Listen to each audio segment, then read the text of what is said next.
Good evening. You're very welcome back to another episode, 31, I think, this season, the third season of the show of the Women's National League podcast here on finalwhistle.ie with myself, Breifne, Earley, and of course, as ever, Aaron Clarke joins me to talk about all things women's soccer in Ireland at the moment. It's been another quiet week in the world of women's soccer, Aaron. It's been nuts. I know we've seen an interview during the week in the build-up to the Nations League game. We're going to talk about that in much more detail later on. But Diane Caldwell has been making a bit of a name for herself. We're going to talk about that in just a moment. But we obviously will be talking all things FAI Cup, the quarterfinals played last weekend. We have a bit of humble pie to have a little taste of as well. I think both of us wrote off Sligo's chances of progressing. Hold on. Did I not say last week if they were going to catch balls, this would be the one time to catch them? You might have, but I know I said they had no chance or something to that. I might use those words, but that's what I felt. And they surprised everybody, I think, probably including themselves, maybe with a great win up in Dalymount. They got into the cup draw, home draw against Athlone Town. Their result, their reward for that win in the semi-final sets, giving us a good chance of getting to an FAI Cup final. Sligo like a good cup run down there. We'll talk about all of that in plenty of detail later on in the show. But Aaron, we got to start with the interview. You mentioned earlier, just before we came on air, 3.7 million views on Twitter at the time of us having this conversation. Diane Caldwell, it's a great interview, and she's probably speaking the truth. I do believe single thing she says. But what's your thoughts on it? Mental, absolute mental. I still try to wrap my head around the whole thing of should she have said it, should she not have said it. I'll start off with, I'll give you my position on it. I agree with what she said. And the thing is, if anybody goes back and searches on my Twitter account and you search my Twitter account, my Twitter name, and you search Vera Pauw, you'll see I called for Vera's head after the Ukraine game away in the last campaign because I said it was atrocious football. I said on one of these shows, either just after the World Cup or just after Ireland had gone out, that I thought Ireland could have achieved the results without Vera. And it's interesting to hear that was one of the things that Diane said. I don't know what to make of the whole week, and it's not just the interview as such. Like, the FAI are now posting pictures of the players in the gym. They're posting pictures, there's a lot of things that Vera wouldn't have allowed to do that's now seen on social media. So it's a strange one. Somebody was obviously going to speak. Diane is just that person to speak. I think she's in a position in her career as well, though, where she can speak, because ultimately she's in her 30s. She's been there, done it, worn the T-shirt, probably on her second last, if not last, professional contract, realistically. So she doesn't really have a whole pile to lose, other than maybe, and we talked about this off air as well, her hitting 100 caps. She's on 97 at the moment, but she's still in the squad. She's likely to feature at the weekend. So she probably will hit that 100 caps. So in reality, there's very little to lose for her there. Yeah. Like, there was something that she said in the interview that herself and Katie had a meeting with Ruud Doctor, and Ruud there was no change from it. The problem with that is, and I don't think a lot of people realise, like with him and Vera being Dutch, that they had a good relationship before she came into the FAI. So it was always going to be difficult in that situation for them to get changed. Previous FAI management, it's fair to say, from the top down was poor. So it was never really going to do anything. Like, the problem is that there's been a lot of pressure on the Irish women's national team to deliver since 2017. The strike action, everybody said, you got what you wanted, now go deliver. Equal pay, you got what you wanted, now go deliver. This again, it brings the intensity on the squad up a notch again. But for me, I think a lot of these players will relish it. They'll relish the pressure of action. It's funny, and sorry to cut across you, but I had that exact same reaction to it myself, because I think if I'm a coach at that level in the world at the moment, and I'm looking at the players insisting on higher standards and looking to improve and be better and grow and develop and achieve stuff, that's a challenge for me. Most of the negativity has been like, who'd want to manage this group of players now? I'd love to have this group of players where they will do, you say jump, they'll say how high, as long as they know why they're doing it and they feel it's productive, and a good coach will do that. I think it's a real opportunity for the FAI now to really push women's football on in this country and do what we should have been doing for the last 20, 30 years in qualifying for major tournaments. I don't see us qualifying for the World Cup as the big, massive step that people seem to think it was around the country. We should have been doing this a long time ago. We got to playoffs in the last 20 years when we should have been in tournaments and missed out. And the fact that we've qualified for a World Cup now when they've made it bigger isn't the huge, successful development step that on the ground in reality in terms of standard and performance.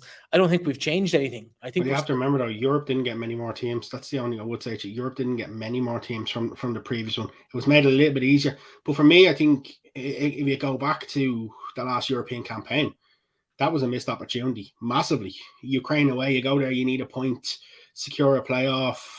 I say it to the day, I still don't blame Katie for missing the penalty.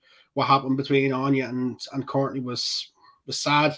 But they just on the day just weren't good enough and sort of didn't capitalize on the opportunity. But I do think, like when you look at things, the same people, I wonder what the same people be saying. What's their reaction to what's going on in Spain at the minute?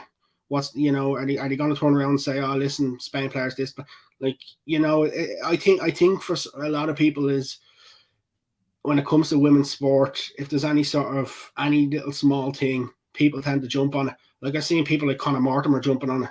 Like, talk about people who have serial failures, never won a big competition, went and, things like that. And they're jumping on that sort of thing. Well, it just annoys me because anybody, when it comes to anything that they'll jump, but yet these same people will jump across the water and pay hundreds of pounds to go watch Liverpool United play, don't support Irish football, but when something happens, they all want to jump on it. And that's probably the most frustrating thing, is that they're trying to create a negative environment. They almost speak in their minds. I like the fact that Eileen Gleeson came out and said, listen, players entitled to their opinion. She didn't go one way or another. It's just that players entitled to their opinion. I think we might see a couple of more players speak out. I'm sure some others have other opinions. Like, I've been in and around the squad the last couple of years with traveling and stuff like that, with games and stuff like that. And, you see a lot of what goes on and from speaking to players, like, it's simple things. It's a lot of simple things that just weren't right. And Vera had her ways. Football wasn't great. Yes, she helped us get to a World Cup, but it's time to move on. It's time to look past it. 37,000 tickets are currently sold for the Northern Ireland game at the weekend. I think for me, that's what the eye of the focus should be. Yes, there's a backlash. Probably 90% of the comments are negative comments, but they're always going to be like that when it comes to anything to do with Irish sport. But show me a negative comment from someone who's in the know, who knows the players, who knows the setup, who knows the game. I haven't seen one. I know we were very supportive of Diane on social media during the week, and the reaction I got, all the comments were negative, and all the comments were, in my experience anyway, were negative and were from people who I suspect couldn't have identified 2 or 3 Irish players pre that Scotland playoff last year. All of the likes, people who didn't say anything, just showed their little bit of support, were former players, players who are in the know, family members or friends of people who are involved in the game. And that to me is the loud minority are making most of the noise, but they don't know anything about the sport. They're comparing it to the men's game, and they're not comparable. We've talked about this before on the show. The men's team is made up of championship players, essentially, with a handful of lads on the fringes of Premier League teams, with very few players who are week in, week out playing 90 minutes in the Premier League. That's not the case with the women's game. Women's game, Denise O'Sullivan captained North Carolina Courage to the NWSL Challenge Cup. We had, excluding Shelburne as the Irish representatives, we had maybe a dozen girls playing across the Champions League in the last 2 weeks. We have players playing at the highest levels in Spain, Denmark, Belgium, Switzerland, Denmark, Belgium, Ireland, Scotland, England, littered across the WSL, plenty more in the championship as well. And because there are only 12 team divisions, effectively that's the same as the Premier League in both divisions. So we do have these players who are technically good, world-class in some cases. We have a number of world-class players. Denise O'Sullivan, Katie McCabe, they're both world-class players. There's probably another couple of players you could argue should be in that discussion as well. They've got oodles of caps. It's not a young team. You're not comparing with when you talk about the men's versus the women's, and that's what everyone seems to be saying is it's like going, oh, we kept Stephen Kenny, we got rid of Vera Pauw, she had success, he didn't.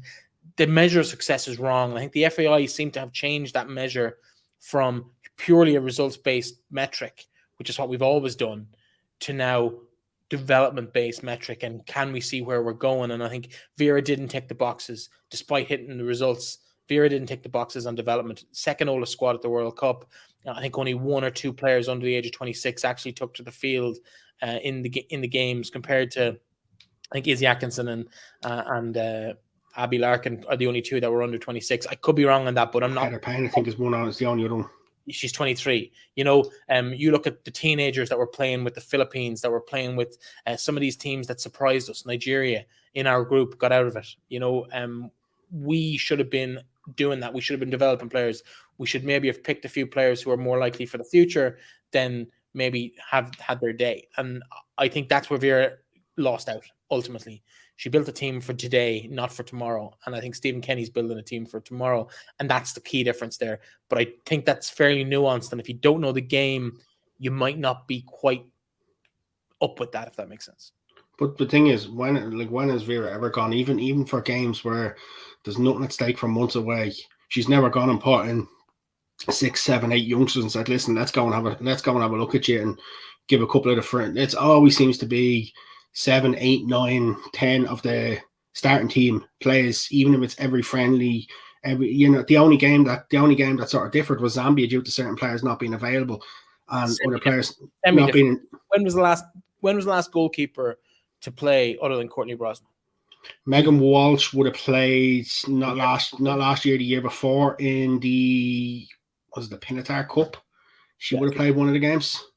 2021. So I think there was a game in 2022. I think somebody played a game last year as well. But ultimately, we haven't blooded a substitute goalkeeper. We don't have a backup, a proven, tested backup keeper, because we've been so focused on today. And I think that's why Vera's gone. To bring it back to the interview this week and the fallout, the negativity surrounding this team now, and it's not, I don't think it's the team, but it's the discussion around the team is absolutely unbelievable. It was always to be expected. And it's sad.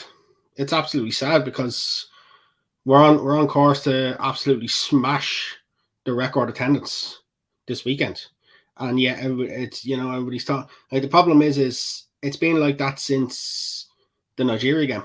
There's been nothing positive, even about the fact of Ireland getting to the World Cup. As soon as what happened at the Nigeria game, there's been nothing positive really written or said about the team. It's all been what negatives they can find, and it's difficult. It's difficult to sort of comprehend because you would have hoped a lot of people would have got behind and would have got support. And it's great to see that a lot are, but it just goes. But it's just for me, it's just a typical Irish. It's a typical Irish attitude, and we see it with all walks of life where anytime someone can have a go at something, they're so quick to jump on the bandwagon and then to try and stir the pot. And it's sad. It's frustrating, but it's to be expected, unfortunately.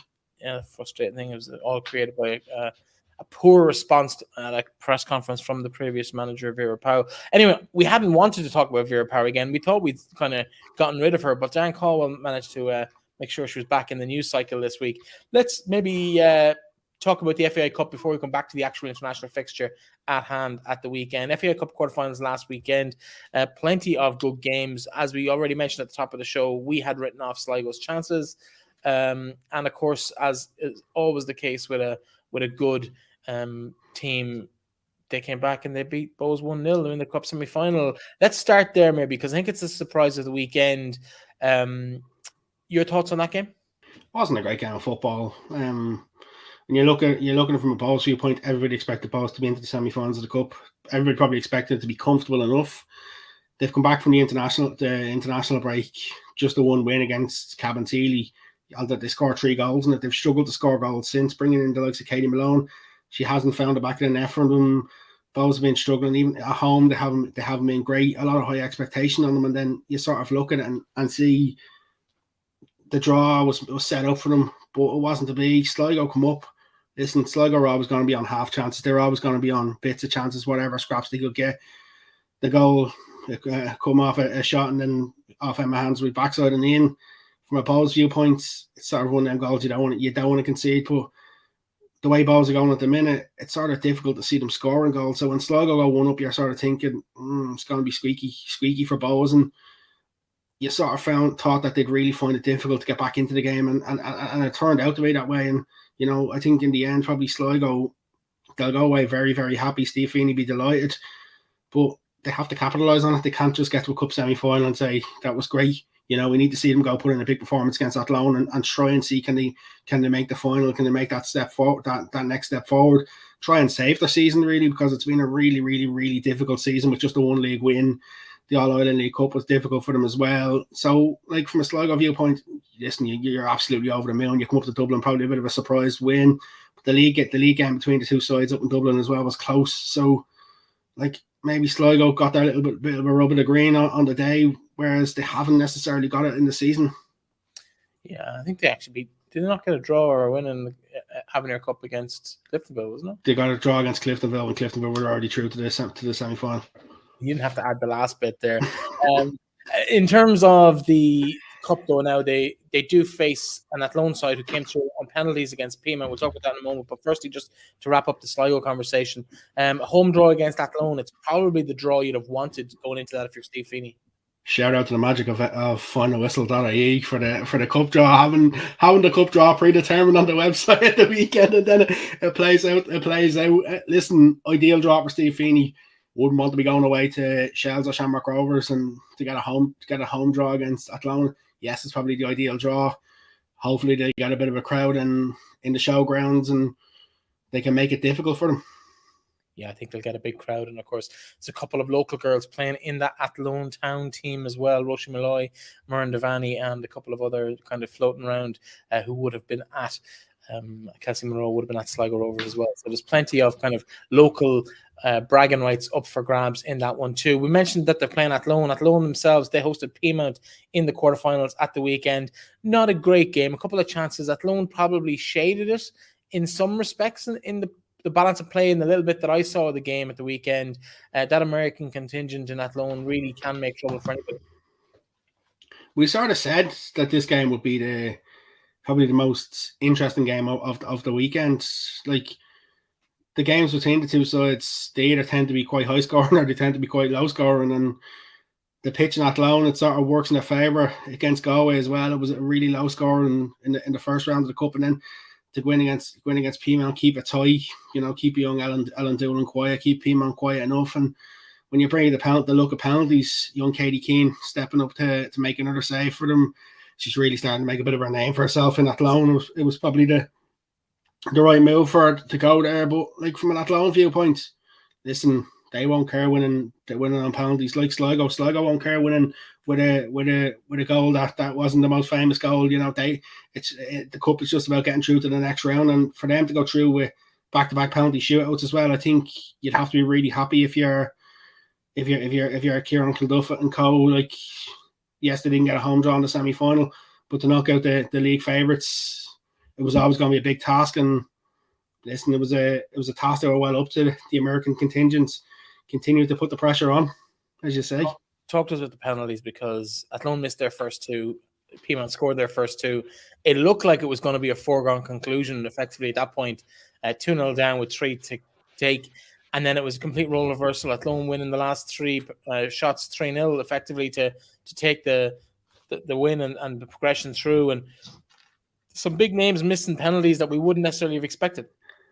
Listen, penalties. It's always a look at the draw. You look at even the shootout in the previous rounds where it looked as though they were gone at one stage. Galway had a chance to dead and bury them, but it just seems that end on Athlone, you're not out until the final penalty goes in. The one thing I will say about penalties, and I say it all the time, is that it takes a lot of, no matter who you are, it takes a lot to stand up and say, yeah, I'll take a penalty. Some players hate doing it. We see some top players that like to go 6th, 7th, 8th, just because they don't like going early. And I wouldn't blame any player missing a penalty, even if you were to absolutely scuff it or to hit it 30 yards over the bar. The fact that you're willing to step up It wasn't Peamont's day. I think for them, maybe it gives them the full focus back on the league. But for Athlone, it's another opportunity to get back into another cup final and make a bit of amends for what happened last year, where they didn't really show up in the first half. Could you imagine Athlone beating Sligo 0-0 on penalties, getting to the cup final without scoring a goal? But it's not beyond the realms of possibility. It's not. And then the final going 0-0 and going to penalties as well wouldn't be a. But listen, imagine getting into or qualifying, winning the whole cup out without actually having scored a goal in the entire competition. Listen, if I'm the Athlone Town manager, and you tell me I'm going to win a cup semi-final 0-0 and win it on penalties, I'll take your hand right now and I'll say thanks. I'll go to the bookies and I'll take that bet. Thank you very much, and I'll walk away very happy. I don't really think they'll care too much the fact that they've had 2-0 draws. Yes, they've gone to extra time on penalties, but the fact that their name was in the hat, I think for them, that's even more. That's the big one. But you're right. You'd love to know when the last time we've had something like that where a team has won both their first and their second game 0-0 and won it on penalties. Yeah, it's a rough one. One team who haven't had a problem finding the back of the net in the other half of the draw, Shamrock Rovers, 5-0 winners down in Bishopstown. I want to make sure I don't say Bishopsgate. That's in Longford. So disappointed about so many different aspects of this game, to be honest. Moving the game out of Turner's Cross, I don't know the specifics behind it. You might be able to cast some light on that for us, but it didn't look great on LOI TV. It just Bishopstown is not set up for football at this level anymore. Breifne, it's 2 games this year they've had to move because the Munster FA said the pitch needed pitch maintenance. It's 2 games. They had to move one of their All-Ireland Cup games as well. It's not good enough anymore. You can't turn around because the men's game went ahead on the Friday night and the rain soaked against Wexford in the Cup, and then all of a sudden the pitch is not playable, that it has to be like that. These days, it's not good enough to the fact to say, okay, if the pitch isn't playable, for me, the game should be postponed. I'm sorry. Tell me you're going to move it down the road to a training complex, as you said, it's not fit for purpose anymore for playing elite level games. It's not good enough. The problem is it's taken completely out of Cork City's hands because the fact that the Munster FA made the decision. Cork City wouldn't even get a choice in it. That's the sad thing. That's the disappointing thing. But then again, that goes what happens when you don't own your own ground. That's sort of taken away from you. I'm frustrated over that one. When I seen it unfolding on Saturday, I was like, oh no, not again. That was the initial reaction. The one thing I will say, I know it probably didn't look amazing, but fair play to Cork, make sure the game's still able to be streamed as well. I think a lot of credit has to go to them. Aaron Hoey done the cup game for them against tenure as well. Looked after that, all that sort of stuff. So the fact that they still make sure that the game can go ahead and can still be streamed. Yes, the quality is not going to be as good because of where it's probably going to be streamed from. But the fact that Cork actually still making sure that things go ahead. We've seen other teams where the stream goes down and they don't care. It's playing pixel. There's no replacement camera. There's no because I remember watching they're doing the tenure game and Aaron Hoey had a cameraman actually doing the camera and it was hooked up to his laptop. So if Cork City can do that when needs be, it sort of throws the spotlight as well back on other clubs when their pixel camera goes down. It's not rocket science is the ultimate end of it. Okay, you might lose a bit of quality, but people at that level, people just want to watch it. They don't really care about the quality so much. Let's face it, the quality of LOI TV has issues at the best of the times anyway, particularly around commentaries. And the bias that's shown, the absolute the Athlone game at the weekend was a perfect example of literally the commentator was going, go on by first name, obviously friends with them. It's not good enough. When you're charging a $5 for a product, it has to be at a certain level. And I don't think in a lot of the other side of that is clubs have to start paying these people to get professionals in. You can't, and when they've got volunteers doing it, it's sort of it's difficult to criticize in that situation as well. And I get your point, and it's a tough balance, and realistically, anybody who works, as you've said it before, anybody who works on any stream for anything that's paid for, they should be paid for their service. Yeah, well, I don't necessarily mind the volunteerism aspect of it, but pick your volunteers. And I think sometimes in this league and in men's league and across the country, we just seem to have this tick box exercise going on where it's like we just need to tick the box and make sure there's somebody doing it. We don't really care who it is, and there's no real check on the quality. And I think the other side of that though is when you're reliant on volunteers. That's the problem. Whereas if you're paying someone to come in, you're actually paying someone to come in and do it. So I think that's the problem, because a lot of people won't volunteer to do it. That's the other side of it. Yeah, I think for me the worst offense in that regard was also probably in the Athlone Town game at the weekend, the women's game, where they talked, and it was like, I can't remember the specifics of it, but I think it might have been Maddie Gibson that made a run down the left-hand side, and the comment was along the lines of, Maddie's just after turning the girl. It wasn't the name, it wasn't even the Pima or the Pima player, it was just the girl. And it was just like, you don't know who the opposition is. And I'm apologies to Athlone, I'm not picking out Athlone. I quite enjoy, there's an American voice on that that I quite enjoy listening to, but the professionalism is just maybe not there. Maybe it's not intended to be there, but it should be, in my opinion. I think when you're paying for a service, there's plenty of people around the Athlone area that do that as a living, that could come in and do that and become experts in both teams and the league and really grow everything and grow the professionalism, but we just seem to not want to do that. Maybe the numbers aren't there to justify spending the money, but it's a chicken and egg. If you spend the money, you might get the numbers. And I think that's kind of where people don't want to pay for anymore, because they know the camera is going to be poor, the commentary might be biased, and the away teams, who are the ones you're really targeting at, because they're the ones that can't make the game usually, are the ones that are not there to they get annoyed because they're listening to a hometown commentator being very, very one-sided, and it doesn't really work anymore. In terms of the other game, then, well, actually, before we leave Cork, talk to me about Cork, because we kind of were seeing green shoots from them in small patches through the season. They'll be very disappointed with a 5-0 home defeat to Shamrock Rovers. Yeah, good patches in the game as well. I just think the problem for Cork is Cork are decent when they come up against the likes of a DLR, Sligo, maybe depending what Athlone they get or what Wexford they got earlier in the season. But when they seem to come up against the top teams, that's when they struggle. Like, even they were good against Bows, but it's when they come up against the Shells, Peamounts, and Rovers, they massively struggle. Excuse me. So I think from a Cork viewpoint, there's still a massive lot of work to do to actually get them up. But like, listen, when you've got a captain, I think their captain has just turned 19, Eve Mangan. I think she's just turned 19. Like that in itself, the amount of young, I think Ciara Mack's probably the oldest player, 24, 25. It's their oldest player in the squad. Like, and it's probably the youngest or second youngest squad in the league. Just on Cork, I know we didn't touch on it last week because it was announced at one stage last week. Zara Foley stepping away from football due to injury. So sad, so young. Considering Zara had playing football, she seems to still be involved behind the scenes, coaching and which is the club, but is good. The fact they want to keep the asset to stay involved. Like, she's capped for Ireland at underage and still so young to have to step away due to persistent knee injuries. It's never nice to see someone so young, and it's good to see the support the club are actually giving her to help her in that situation. But if we turn the attention to Rovers are just doing what they need to do at the minute. The scoring goal for fun since they've come back after the break. Joy Ralph on the score sheet again. I really think Joy Ralph is going to have a very, very big impact for them this second half of the season. Be very interested to watch what she does when they play Shells in a couple of weeks in the two games back to back. I think everybody in the league probably wanted Joy.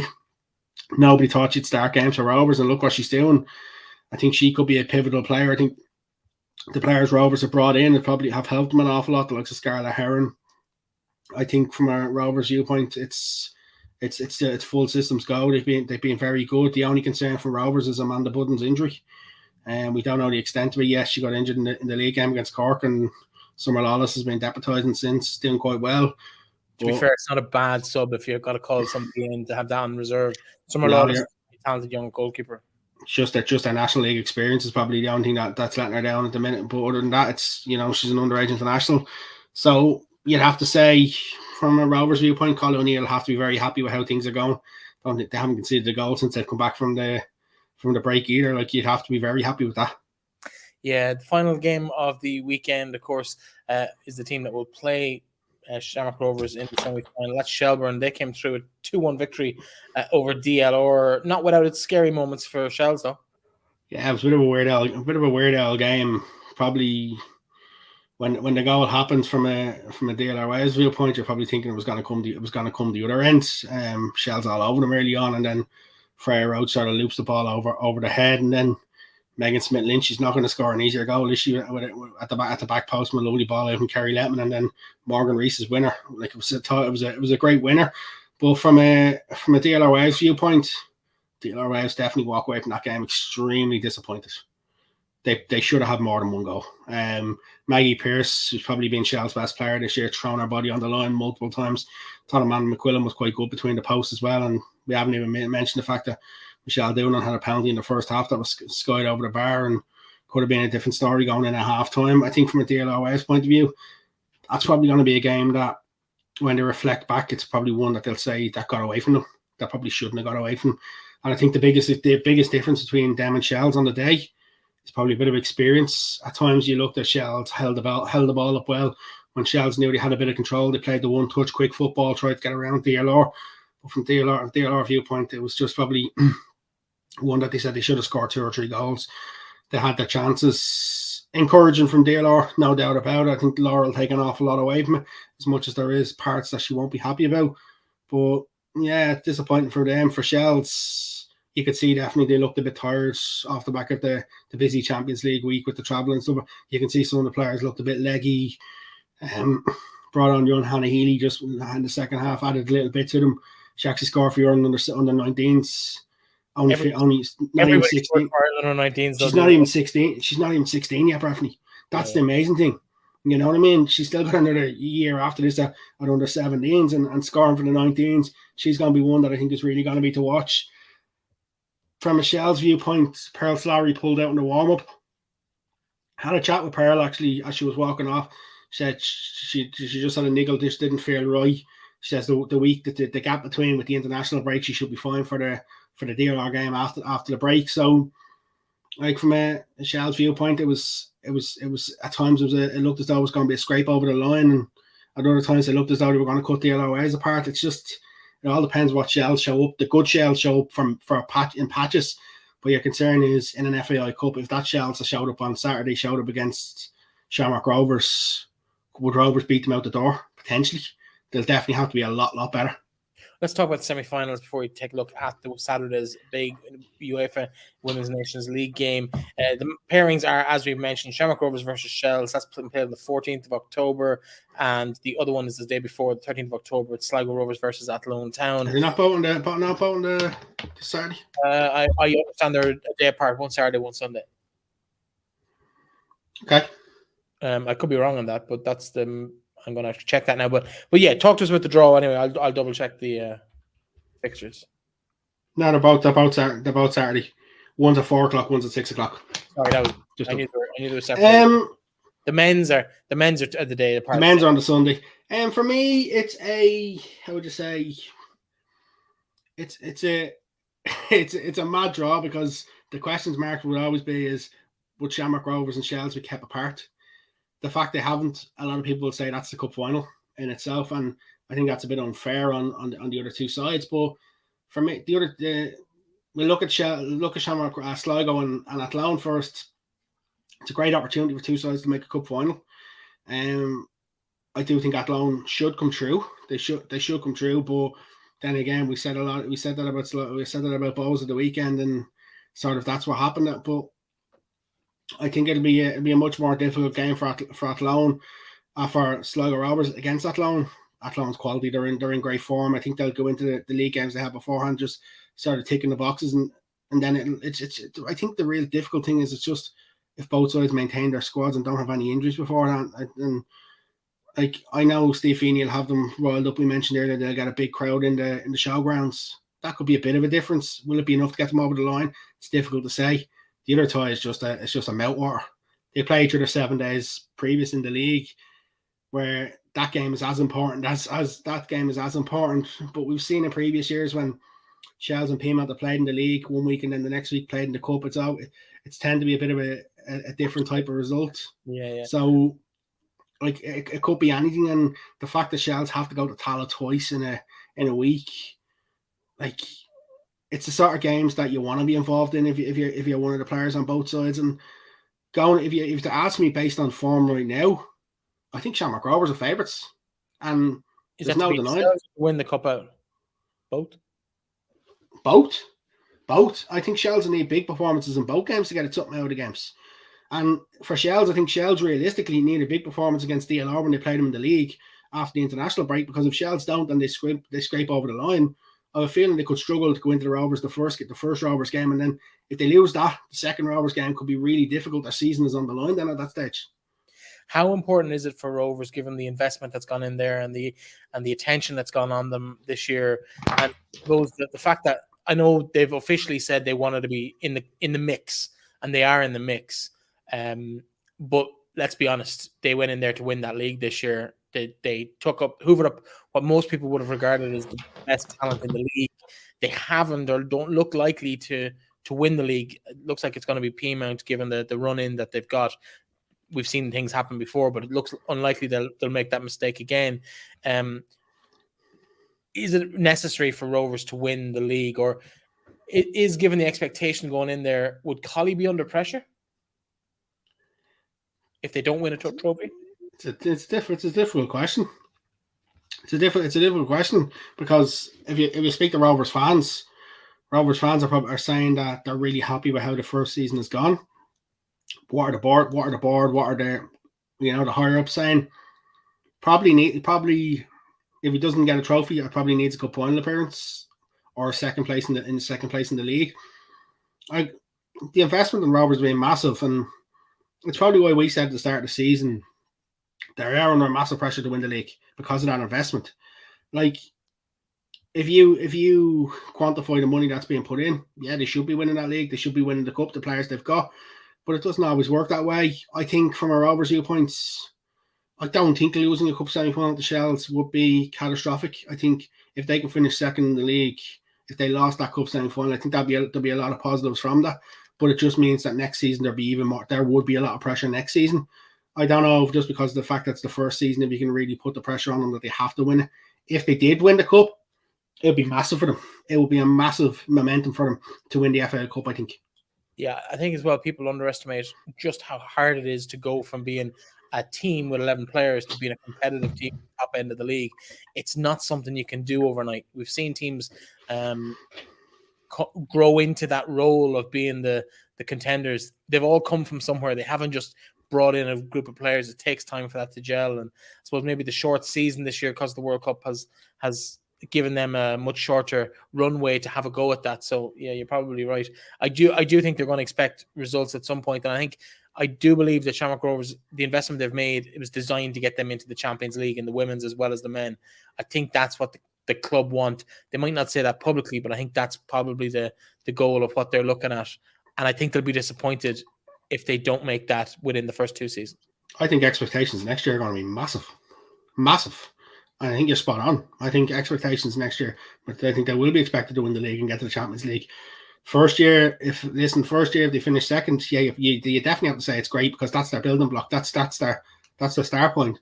But if the season was another round of games, would they be a potential contender to win the league? Probably would have been, yeah. Probably would have been a massive, even closer contender. Like, they haven't dropped. They've had a couple of results where maybe they wouldn't have liked, like the Bows, the draw against Bows. Collie probably be disappointed with. They were beating Wexford. They've drawn with Shells, but the Shells draw was a case that was it was one of them games that either side could have won it. Peamount's draw, they were probably lucky to get a draw against Peamount. The loss against Peamount's experience was probably just what got them over the line as a team on the day. And like, they haven't dropped points against, how would you say, lower quality teams this year, whereas maybe you'd have seen that from other teams when they come in, that they'd be dropping points against them sort of teams. So I think that's something that I think Collie O'Neill has to take a lot of credit for. In terms of, I suppose, the realistic look of where we're going to end up at the end of the season, Shamrock Rovers, I feel anything less than winning the cup is going to be deemed a not a phenomenal season by them. I think looking at it now, a home draw against Shells. They've competed well with Shells all season. Two teams lower in the league than them, Sligo and Athlone, and the other half of the draw. It's really set up for them to go win it. Yeah, that's fair. It is set up. And the thing is, the home semi-finals in Tala. The final's going to be in Tala. What an opportunity. What an opportunity for them. And that's the biggest thing. But the problem is, the first hurdle is, can they get over Shells? They haven't beaten Shells yet. That's the biggest thing. They haven't got the result. They've got a result against Peamount in the All-Ireland Cup, where Peamount didn't have a full-strength team out, but they haven't got a win against Shells yet. So that's the first hurdle for them to do. I think the league game will tell us an awful lot. If Shells can pull out a big performance in that league game, I think Rovers will go into that under a lot more pressure than they are at the minute. But listen, all Collie would have wanted is a home draw, and he's got that. The big question I would ask, and it probably it won't count because it's not a league game. What sort of crowd are we going to get to Tala for that day? Could we see 2,000 for an FAI Cup game? Oh, I think we could. I think we're going to see a big number. I think if the FAI run it well off the back of and I hope on Saturday they're promoting the hell out of the cup final, because if we can get 37,000 to an international game, I don't see any reason why we couldn't get 3,000 or 4,000 to a cup final, and that should be not even the cup final, the semi-final. I suspect I'm talking about the semi-final. I think we could get 2,000 at the semi-final. Yeah, it could be. There was 5,000 at the cup final last year between Shells and Athlone. Yeah, it could be big. Let's talk for a moment. Let's move on to the international scene before we get into some Saturday's game. Let's look back. We mentioned it briefly. The under-19s played during the week. They have a series of games this week: 2 against Wales, one against Northern Ireland.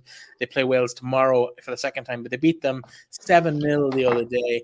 Goals coming from 2 from Joy Ralph, Freya Healy, Katie McCarn, Keola Bergen, Hannah Healy, and Kate Parsons. And the fact that we've already name-checked probably about 8 of these girls in our conversation on the league so far probably tells you the quality and the influence the Women's National League is having on our underage international teams. Katie Keane, Summer Lawless, the 2 goalkeepers. You mentioned Ellen Dolan earlier in the show.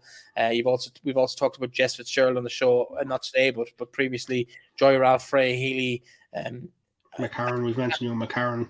Jodie Lockley was the player whose shot was deflected off Emma Hansbury into the goal for that winner in Dalymount. So we're seeing these girls coming through, these really young, exciting talents coming into the league and really making an impact in the league as well.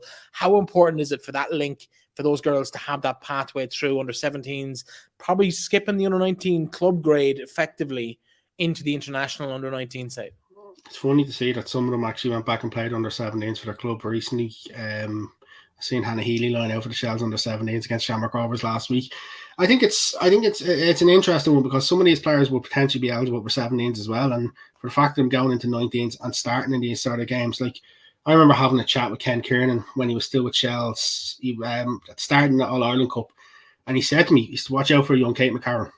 He said, "Watch out for her. She's going to be a smashing young player." Like I think a lot of these youngsters are starting to, how would you say, see success and see the pathways, and that's probably what's giving them and driving them on. And then when they go into under 19s, the only problem is it's all great, beating Wales 7-0, but we need to start again qualifying for underage tournaments. We need to start the first qualifying campaign.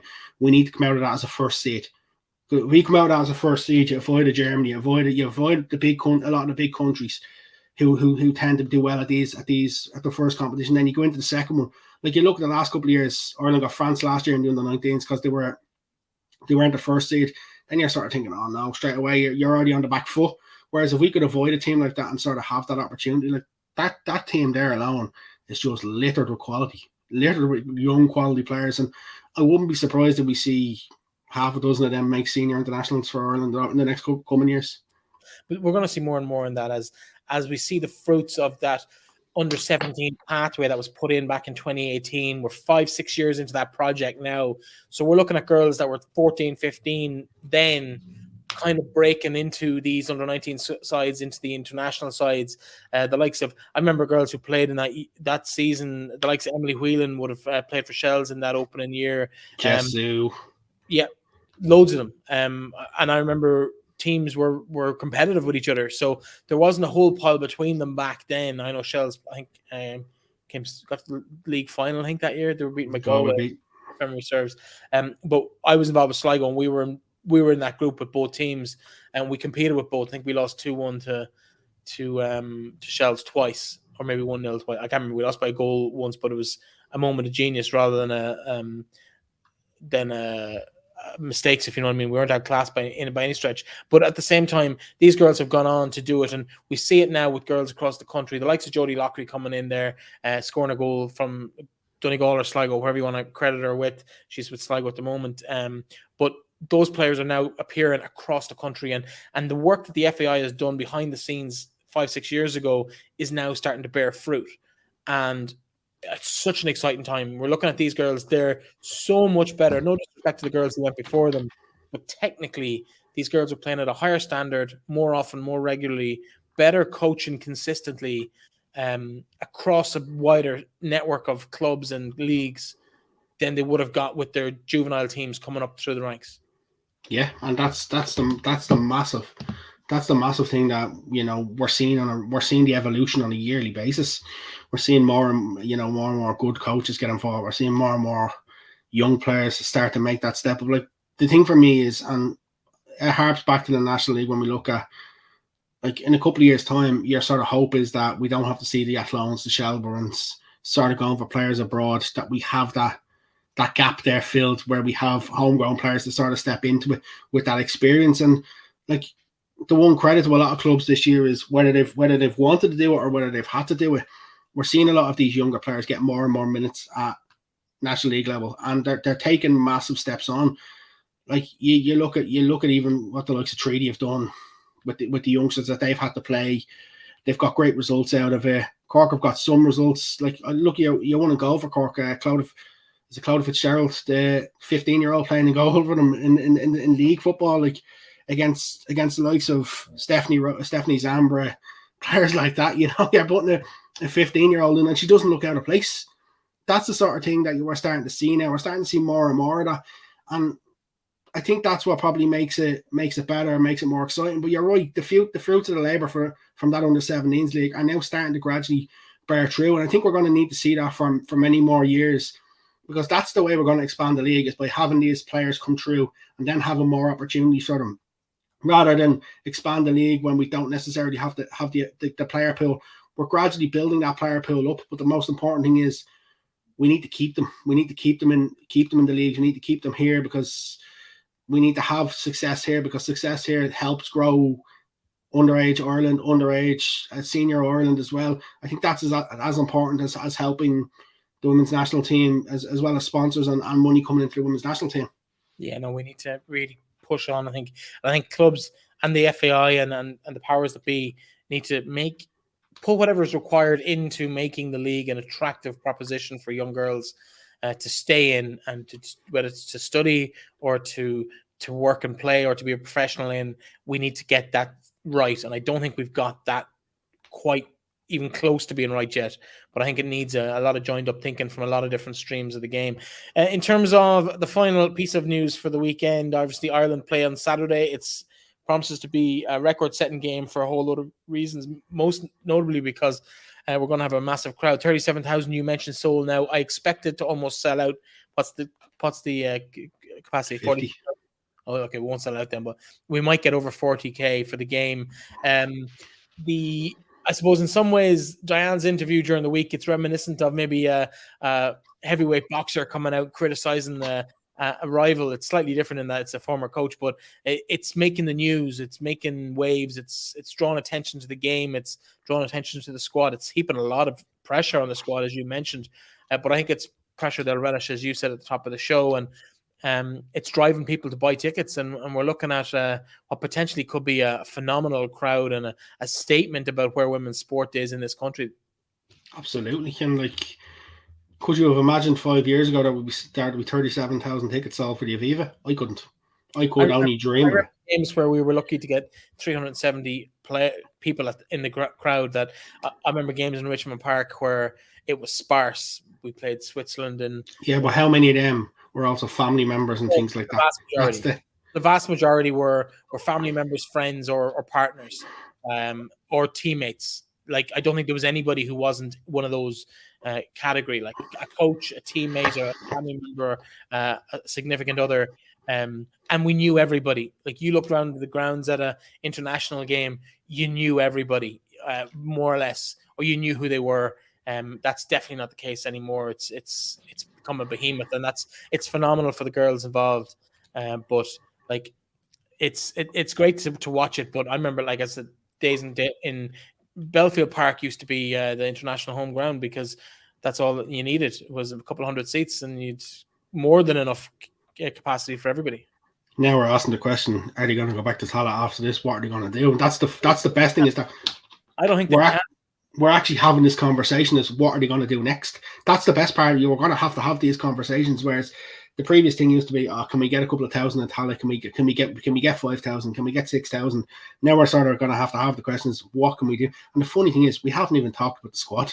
We haven't even talked about who's in the Ireland squad yet. Talk about the squad. A couple of changes from the World Cup, and then a couple of re-changes. Marisha Littlejohn was included, has pulled out through injury, replaced by Izzy Atkinson, who had been left out originally.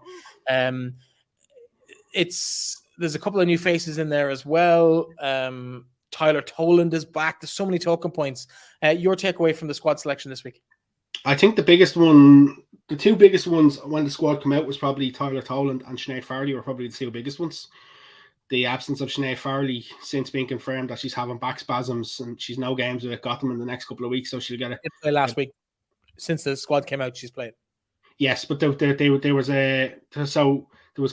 back spasm was actually brought out after, so it was agreed between the FAI and Gotham that it wouldn't be right for her to fly across to do a transatlantic flight, that she'd be better off having the rest because Gotham have no game this weekend. So hopefully that's just that, and we'll see Sinead back in the next squad. Tyler Toland, I've said to you before, and I've said it online, I was hoping that we'd see conversations with Tyler. I didn't expect to see Tyler back in the squad so soon. Is it a bad thing? No. Is it a bit of a two fingers up to the previous manager? Potentially, because we see Emily Whelan coming back in as well, who was a bit on the outskirts. The one thing I will say, Toland and Whelan are two different stories in the sense that Tyler's been starting all the time for Blackburn. Emily's been getting minutes off the bench, which probably a bit of a surprise to see her coming into the squad because of that sense. But the amount of players that were injured, Leanne Kearney still injured, Aoife Mannion injured, Megan Campbell still injured, although she currently hasn't got a club since picking up the knee. So there's a lot of players missing as well. I wasn't surprised to see Eileen go with 3 goalkeepers and not go with 4 goalkeepers, because I always thought Vera's decision to have 4 goalkeepers was always mental. It was always one of them that surprised you every time. Don't sit on the fence, Aaron. Say how you really feel. Well, no, listen, there was never a point of bringing 4 goalkeepers in. I think that caused a lot of controversy when it comes to the World Cup, picking of the training players, bringing an extra 4 goal. Listen, I don't know Sophie Whitehouse. She could be the next player in line, but I just think having the 4th goalkeeper is a bit of a strange one. In terms of the squad, Savannah McCarthy obviously comes back in as well. Sav's probably still not at 100% yet. She's gradually getting back to where she was from the ACL injury. Be interesting to see what way she goes off the back of the backlash. And Eileen hasn't tended to play 5 at the back, so will Eileen play 5 at the back this week? Will be the interesting question. I don't think she will. Based off everything that's gone on, I think in order to satisfy a lot of the needs and a lot of the rumblings, I think Ireland could need to win 3 or 4-0 and actually win convincingly to sort of keep people quiet. But 2 games in a week, 2 games coming up in a quick succession, I think 6 points is a must in the Nations League, and I'm really excited for Saturday. But it's not just a must, it's a very realistic prospect. Like, I personally think everything the girls' squad have said, the women's squad have said, I think is as close to accurate as we're going to get in terms of the story. I believe their side of the events way more than I believe the contrary. But I think the way they've gone about doing the entire last few months has set them up that they now have to deliver. I think I still don't think they're getting 100% support where they need it in some respects. I think no more than the Spanish. I think every women's team in the world isn't quite getting the support that they should be getting from their associations. I don't think we're any different in that. Like, we've talked about equal pay. It's not necessarily equal pay. The FAI didn't stump up the money. The men's team stumped up the money. They cut theirs 50% to give the girls 50%. That's what happened in that situation. It was a conversation, I think, between Katie McCabe and Seamus Coleman that sorted that out.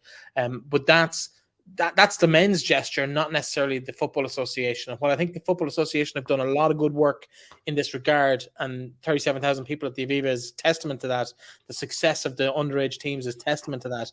But I think this is one that they've dropped the ball on. I think the support is not as what it should be. I think it's beginning to look like it's going to be different. I think the removal of Vera is probably the first thing in terms of player welfare, which is a positive step in my opinion. But I think coming into this weekend, I think Ireland have to win not just the group, but the Division 2 of the Nations League. I think they've set themselves up now where they don't really have a choice. They're going to have to go out and try and compete at that level. And I think they can comfortably beat the two teams that are ahead of them this week. If they don't, Breifne, Breifne, no disrespect to the teams in the group, but nothing short of 6 wins in that group is good enough. No. We should be winning that group comfortably. And in terms of the other teams across the other groups, you look through Croatia, Finland, Romania, Slovakia, Greece, Poland, Serbia, Ukraine, Belarus, Bosnia, Herzegovina, Czech Republic, and Slovenia. There's nobody in there that scares me. Like there's a couple of decent sides, but nobody that you'd say, okay, we don't have a chance of beating them. Like winning this and getting promoted to the group Division A is very much within our potential here. 100% agree with you. Do you think we're going to do it though? I definitely think we win this group. No doubt about it. I've no doubt we win this group. I'm expecting us to start off with 6 points. Like realistically, we win these two games, the doubleheader against Albania next month. Then you're into your last two games, home to Hungary, away to Northern Ireland. Like realistically, you have the group sewn up by before the Northern Ireland away game. But for me, it has to be 6 wins, and I expect 6 wins from this group. Yeah, no, I think that's the way it's going to be. And if we get 6 wins, does Eileen Gleeson put herself in the frame for the job? I don't think. My thought process, and I could be completely wrong here, is my thought process is I think the FAI will make a decision after the AGM. I think that's what they're waiting on, to sort of the new board members in, and then they'll start the process. So the process could be signed, sealed, and delivered before the last 2 games, because you have to remember the last games are the Friday. So the last Friday, I think it's the last Friday in November, and the first Tuesday in December are the last 2 Nations League games. So the new manager, I think, will be in place by then. It's just a matter of, is it Eileen? Is it someone else? Realistically, I don't think it'll be Eileen. But listening to parts of what she said the other day, I think she knows herself it's not going to be her. Yeah, I'd like to see her part of the selection process as opposed to actually being a potential candidate, but that's just me. Final thing before we wrap up, we're just in 59 minutes now. We know we don't like going over the hour. Final score on Saturday. What do you think it's going to be? 3-0. I think I probably agree with you, if not more. I think 3 or 4-0 is definitely a potential target for the game. Anyway, Aaron, another week gone. It's been another tumultuous week in the world of women's football here in Ireland. I expect we might be talking about even more drama coming out of the game at the weekend next week on the show. Thanks for joining me as ever, and we'll chat to you again next week.